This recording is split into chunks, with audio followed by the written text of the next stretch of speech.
All right, 5 o'clock. Time to make the Zoom appointment. Let's see, where is that link? There it is. Oh, I'm on here. Where's he? Hello? Jay? Hello? Jay? Hello? Are you there? Dr. Feingold? Yeah. Are you there? Oh, I see you. Can you Can you hear me? Hello? Hello? I can hear you. Can you hear me? Oh, there you are. Good. I can hear you now. Good. Good. Yes. Everything seems to be working. How are you doing? I'm doing okay, thank you. How are you? Not too bad, all things considered. I'm learning Zoom. Oh, welcome to my life. I've been using it so much lately. Have you had trouble with it at all? Well, not too much. My teenage son helped me with it just the other day.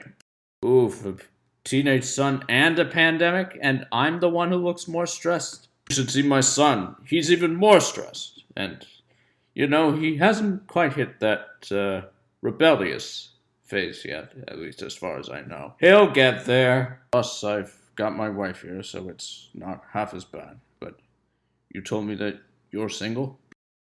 Yep, and I'm living alone. Oof, that's gotta be tough under the circumstances. Oh, you have no idea. I kind of feel like I shouldn't be like this at my age. Didn't we? We just had Valentine's Day not too long ago? Yeah? Well, I've been thinking, what's the point of it? It shouldn't be a big deal. I mean, suppose if you're a true romantic, Valentine's Day is just a redundancy. You don't need one day to do those romantic things, offer those sweet nothings and gestures and so forth. It doesn't have to be a day of love, like Yom Kippur is the Day of Atonement. But how should I know that? I'm single. I only know this secondhand. I've observed it, seen it in movies, heard it in songs, read it in literature, watched it expressed among friends and family. So, what is Valentine's Day to the single guy who's looking for love? Yet another reminder to get on with it. No, it's not. It doesn't have to be. It sure seems that way. But the question is, how? Now, don't get me wrong, I could probably think of many different scenarios for dates. I mean, think of it. A waltz on a floor where I move her around like this. 1, 2, 3, 1, 2, 3, 1, 2, 3, 1, 2, or maybe serenade her with a song that I wrote myself on the guitar. Well, that sounds lovely. Or once things clear up, I could take her to a nice restaurant or go on a stroll in the park. All good ideas. But there's really this one hurdle that I just can't get over. How to find the gal in the first place? I could try to pick a lady up randomly, willy-nilly, and I have tried that, but it doesn't really work. It's usually the case that we get into a conversation and she casually utters those two words, my boyfriend. Don't worry, I'm used to it, but she's taken. Good for her. Oh well, for me. What can I do? Try again? Maybe, especially if I were to find happiness in repeated failure. Which leads me to think that I should try dating apps. Sounds logical, right? Especially for a techie like me. But the trouble is, think about it. When you like someone, you actually like a profile, an avatar. You swipe right, that's a like on an avatar. So if a gal swipes right on me, she doesn't like me yet. She just approves of my profile. And to be honest, it goes the other way around. A profile can make a good first impression, but will it be an impression from her? I mean, I've seen too many profiles with just a name, a number for her age, and a picture. No text or other sign of individuality whatsoever, to be certain. I mean, at other times, she could swipe right on me and I on her. Then we match.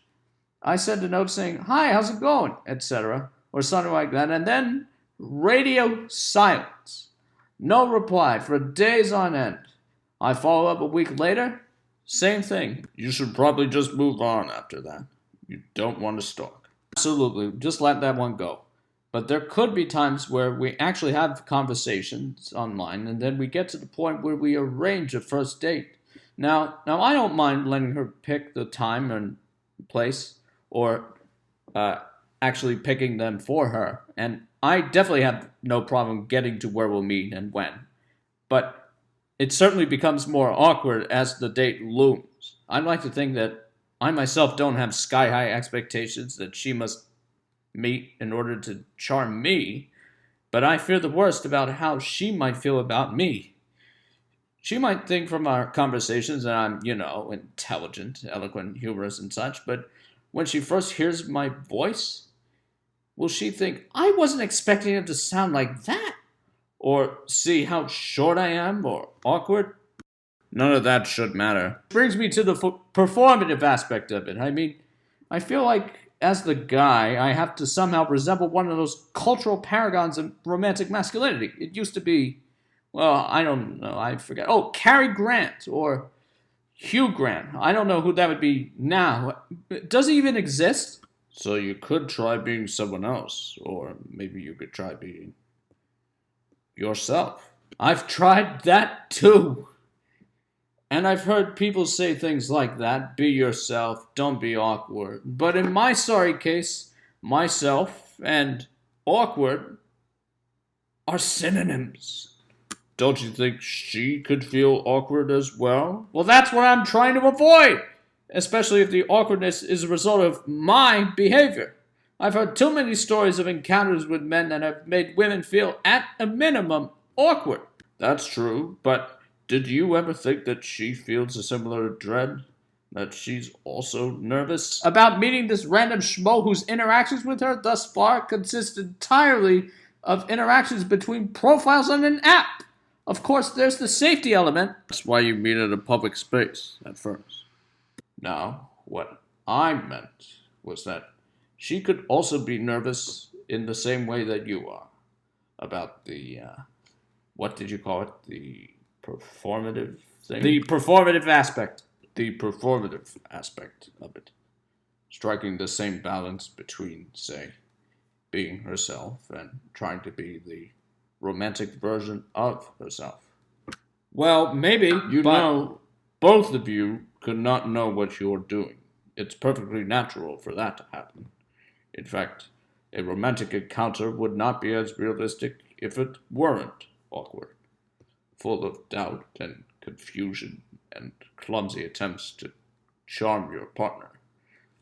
Each one of you will put on a performance for an audience of one, in an area in which neither can be fully competent. But if I date a gal who I met beforehand, surely she'd know me more, warts and all, and maybe it'd be less of a gamble?